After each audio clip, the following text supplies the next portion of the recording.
Hello and good morning everyone. Welcome back to my YouTube channel Armstrong Yashasvi. तो चलिए physics का class शुरू करते हैं। हम जब आते हैं तो बहुत बच्चे कंफ्यूज रहते हैं कि पढ़ाएगा क्या, तो बोल देते हैं फिजिक्स का क्लास पढ़ाई होगा।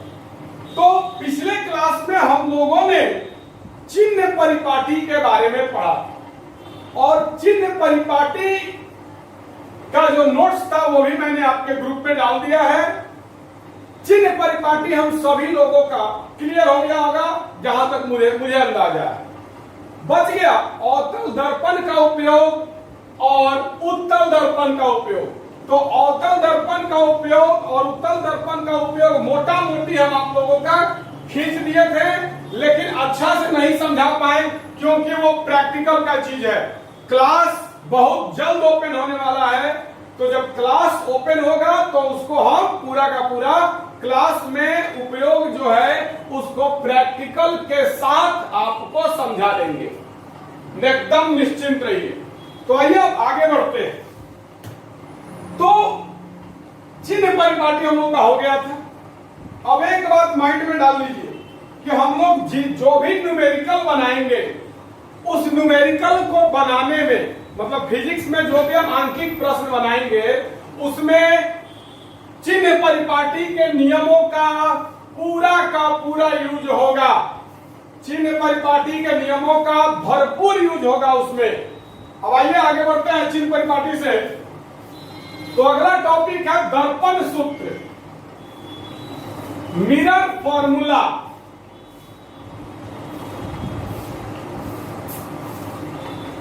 अगला क्या है? दर्पण सूत्र, मिरर फॉर्मूला। दर्पण सूत्र होता क्या है ये पहले जानना ज्यादा जरूरी है कि दर्पण सूत्र आखिरकार होता क्या है। तो चलिए, वस्तु दूरी,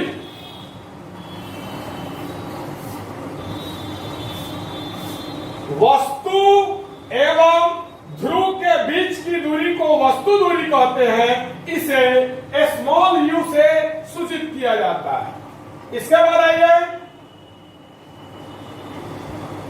प्रतिबिंब दूरी। तो प्रतिबिंब एवं ध्रुव के बीच की दूरी को प्रतिबिंब दूरी कहते हैं। इसे स्मॉल भी से सूचित किया जाता है। अब आइए फोकस दूरी। फोकस दूरी, तो फोकस एवं ध्रुव के बीच की दूरी को फोकस दूरी कहते हैं। इसे स्मॉल एफ से सूचित किया जाता है। तो चलिए, वस्तु दूरी, प्रतिबिंब दूरी और फोकस दूरी के बीच में एक संबंध होता है। वस्तु दूरी, प्रतिबिंब दूरी और फोकस दूरी के बीच में एक संबंध होता है। उसी संबंध को दर्पण सूत्र कहते हैं। वस्तु दूरी, प्रतिबिंब दूरी और फोकस दूरी के बीच एक संबंध होता है, जिस संबंध को दर्पण सूत्र कहते हैं। क्या संबंध होता है? तो आइए देखा जाए। संबंध होता है 1/v plus 1/u is equal to 1/f। यही है दर्पण सूत्र। संबंध क्या होता है? वस्तु दूरी, प्रतिबिंब दूरी और फोकस दूरी के बीच में संबंध होता है 1/v plus 1/u is equal to 1/f। तो ये क्या है? v, u और f के बीच का संबंध है। अगर इस तीनों में से कोई दो आपको दे दे तो आप इस सूत्र के मदद से तीसरे को निकाल सकते हैं। अगर आपको प्रतिबिंब दूरी दे दे और वस्तु दूरी दे दे तो आप फोकस दूरी निकाल सकते हैं। अगर आपको फोकस दूरी दे दे, वस्तु दूरी दे दे तो आप प्रतिबिंब दूरी निकाल सकते हैं। अगर आपको प्रतिबिंब दूरी दे दे, फोकस दूरी दे दे तो आप वस्तु दूरी निकाल सकते हैं। इसलिए वस्तु दूरी, प्रतिबिंब दूरी और फोकस दूरी के बीच में एक संबंध बनाया गया, जिसको कि दर्पण सूत्र कहते हैं। दर्पण सूत्र क्या है? तो 1/v प्लस 1/u बराबर 1/f। अब आइए इसको थोड़ा सा और इलिमिनेट करके समझा जाए।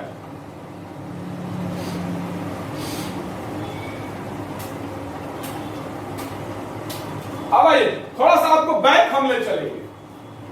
वक्रता त्रिज्या, तो वक्रता केंद्र एवं ध्रुव के बीच की दूरी को वक्रता त्रिज्या कहते हैं। इसे कैपिटल आर से सूचित किया जाता है। चलिए एक बार फिर से, क्या? तो वक्रता केंद्र एवं ध्रुव के बीच की दूरी को वक्रता त्रिज्या कहते हैं, इसे कैपिटल आर से सूचित किया जाता है। मैंने आपको फोकस दूरी और वक्रता त्रिज्या के बीच में एक संबंध बताया था। क्या संबंध था? तो फोकस दूरी जो होता है वह वक्रता त्रिज्या का आधा होता है। फोकस दूरी जो होता है वो वक्रता त्रिज्या का आधा होता है। मतलब F बराबर R/2, F is equal to R/2, F बराबर R/2, मतलब फोकस दूरी वक्रता त्रिज्या का आधा होता है। अब आइए दर्पण सूत्र में आप जब इसको लगाओगे तो क्या बन जाएगा? 1/v plus 1/u is equal to 1/f। तो f की जगह पर आप R/2 रख सकते हो, कोई दिक्कत नहीं है। f के जगह पर आप R/2 रख सकते हो। तो जब f के जगह पर R/2 रखोगे तो 2 ऊपर चला जाएगा और R नीचे आ जाएगा।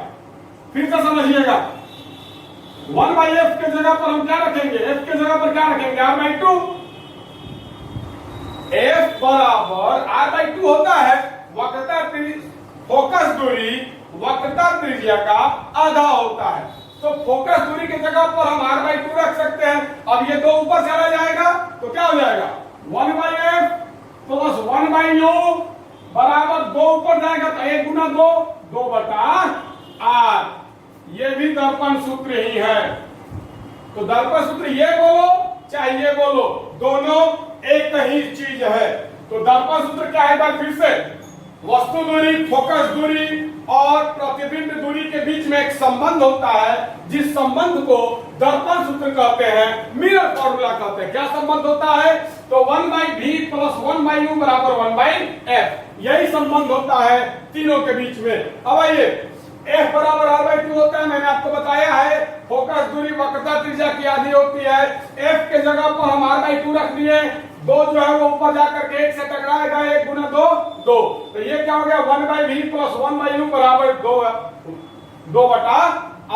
मतलब अगर आपको वक्रता त्रिज्या भी दे दे और वस्तु दूरी दे दे तो आप प्रतिबिंब दूरी निकाल सकते हैं। तो ये दोनों फॉर्मूला का समय समय पर अपना अपना उपयोग होता है। अब देखिएगा, चलिए एक बात माइंड में सेट कर लीजिए, जब भी आप अभी तक टोटल 2 फार्मूला पढ़े क्या? तो पहला फार्मूला ये था F बराबर R/2 और दूसरा फार्मूला ये है 1/v प्लस 1/u बराबर 1/f। इस दोनों फार्मूला से आप लोगों को बहुत सारा न्यूमेरिकल बनाने को मिलेगा। फिजिक्स में बहुत सारा आंकिक प्रश्न आप लोगों को बनाने को मिलेगा। तो एक बात याद रखिएगा, जब भी इस फॉर्मूला पर आप न्यूमेरिकल बनाना तो चिन्ह परिपाटी का ख्याल जरूर रखना। चिन्ह परिपाटी का ख्याल जरूर रखना कि प्रतिबिंब दूरी जो है वो धनात्मक है कि ऋणात्मक है, प्रतिबिंब का ऊंचाई जो है वो धनात्मक है कि ऋणात्मक है। तो माइंड में सेट कर लीजिए कि कभी भी आप जब दोनों में से किसी भी फॉर्मूला का यूज करना तो चिन्ह परिपाटी का ख्याल जरूर रखिएगा। मैं एग्जांपल दे रहा हूं। अब आइए, इस पर मैं आपको एक सुपर एग्जांपल दे रहा हूं।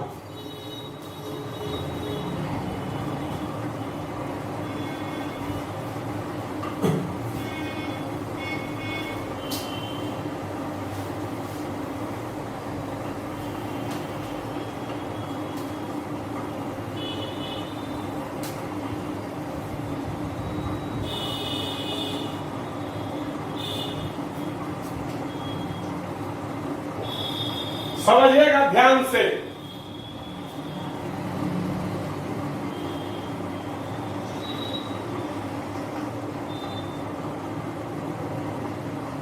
अवतल दर्पण में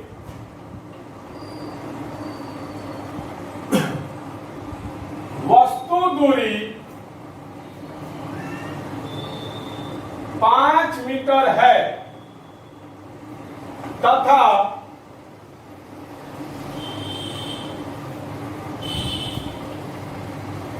प्रतिबिंब दूरी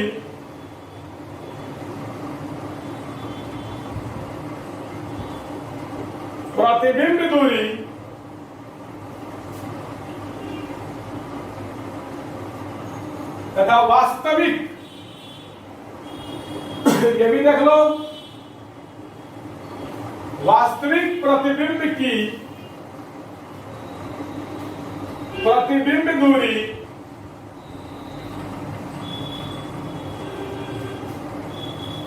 बारह मीटर है, तो फोकस दूरी क्या होगी? फोकस दूरी क्या होगी? चलिए तो स्टार्ट करते हैं इस न्यूमेरिकल को बनाना। दर्पण कौन सा है? अवतल है। दर्पण कौन सा है? अवतल है।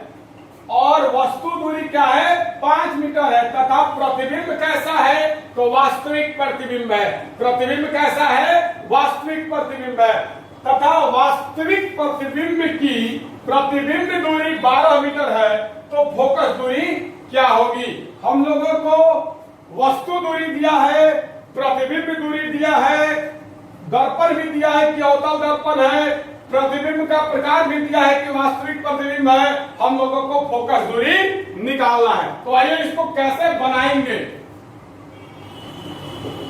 लिखेगा यहां U बराबर, U मतलब वस्तु दूरी, और दर्पण कौन सा है? अवतल दर्पण है। तो अवतल दर्पण हो चाहे उत्तल दर्पण हो, वस्तु दूरी ऋणात्मक होता है। माइंड में सेट कर लीजिए, वस्तु दूरी हमेशा ऋणात्मक होता है, चाहे दर्पण अवतल हो या उत्तल हो। तो U बराबर वस्तु दूरी क्या दिया? 5 मीटर। तो U बराबर होगा -5 मीटर। काहे कि वस्तु दूरी ऋणात्मक होती है। तो कभी भी न्यूमेरिकल बनाने, ये एक न्यूमेरिकल क्वेश्चन है, आपको ये आंकिक प्रश्न है, तो कभी भी आंकिक प्रश्न या न्यूमेरिकल बनाते वक्त चिन्ह परिपाटी का उपयोग जरूर कीजिएगा।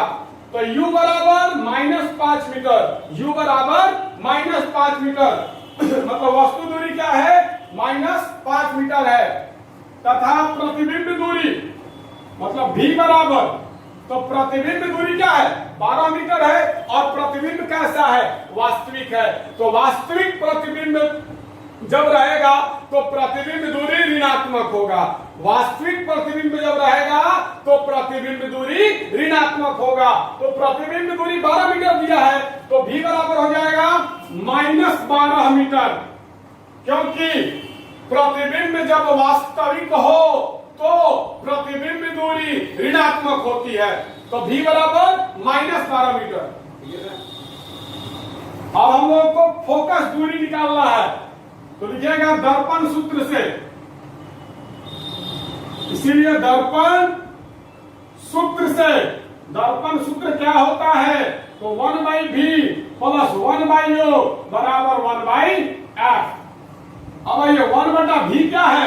-12 मीटर, तो लिखो -12 मीटर प्लस 1/U, U क्या है? -5 मीटर, तो लिखो -5 मीटर बराबर 1/F। ये तो निकालना है। अब लिखेगा या माइनस तो नीचे रहेगा नहीं, तुरंत भागेगा ऊपर, तो क्या हो जाएगा? -1/12 मीटर। फिर ये माइनस नीचे नहीं जाएगा, तुरंत भागेगा ऊपर, और ऊपर भागेगा तो इस प्लस के साथ टकराएगा, तो माइनस प्लस माइनस 1/5 मीटर बराबर 1/F। फिर से ये माइनस तुरंत नीचे से ऊपर जाएगा, और ऊपर जाएगा तो इस प्लस से टकराएगा, प्लस माइनस। अब आइए 12 और 5 का लघुत्तम 60, 12 और 5 का लघुत्तम 60 मीटर। 12 से 60 को 12 से भागा दोगे 5 को 1 से गुना करोगे -5। फिर 5 मीटर को 60 मीटर से भागा दोगे, 60 मीटर को 5 मीटर से भागा दोगे 12 गुना 1 12 बराबर 1/F। या -5 -12 -17/60 मीटर बराबर 1/F। क्लियर? अब तिरछा गुना करने में आप माहिर हैं क्या? तो -17 गुना 1 -17 बराबर 60 मीटर गुना 1 60 मीटर। अब -17 इधर गुना में उधर जाएगा भागा में, तो F बराबर 60 बटा -17 मीटर, माइनस नीचे से ऊपर जाएगा इसीलिए बराबर -60 बटा 17 मीटर। देखो दिख रहा है यहाँ पर, तो F क्या आ गया -60 बटा 17 मीटर। मतलब फोकस दूरी क्या आया, निगेटिव आया।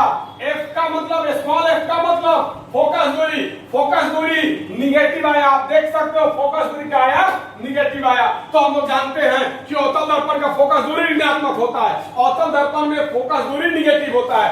पहले ही दे दिया अवतल दर्पण है तो निश्चित है कि फोकस दूरी जो भी आएगा माइनस में आएगा। ये बात माइंड में रखिएगा, अवतल दर्पण में फोकस दूरी ऋणात्मक होता है। अगर ये प्लस में आता तो गलत हो जाता, अगर ये प्लस में आता तो गलत हो जाता, क्योंकि अवतल दर्पण का फोकस दूरी ऋणात्मक होता है और क्वेश्चन दे दिया है कि अवतल दर्पण है तो फोकस दूरी ऋणात्मक होगा।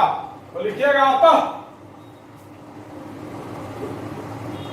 फोकस दूरी कितना है 60 बटा 17 मीटर है। माइनस हटा दीजिएगा, माइनस हटा दीजिएगा, क्योंकि माइनस का मतलब ही है कि ये जो फोकस दूरी है किसका है, अवतल दर्पण का है। -60 बटा 17 मीटर का मतलब फोकस दूरी जो है वो अवतल दर्पण का है। तो अतः फोकस दूरी क्या हो जाएगा 60 बटा 17 मीटर है आंसर। समझते हैं? तो चलिए वीडियो को रोक करके इसको उतारिए तो 10 मिनट कहाँ छोड़ दिया।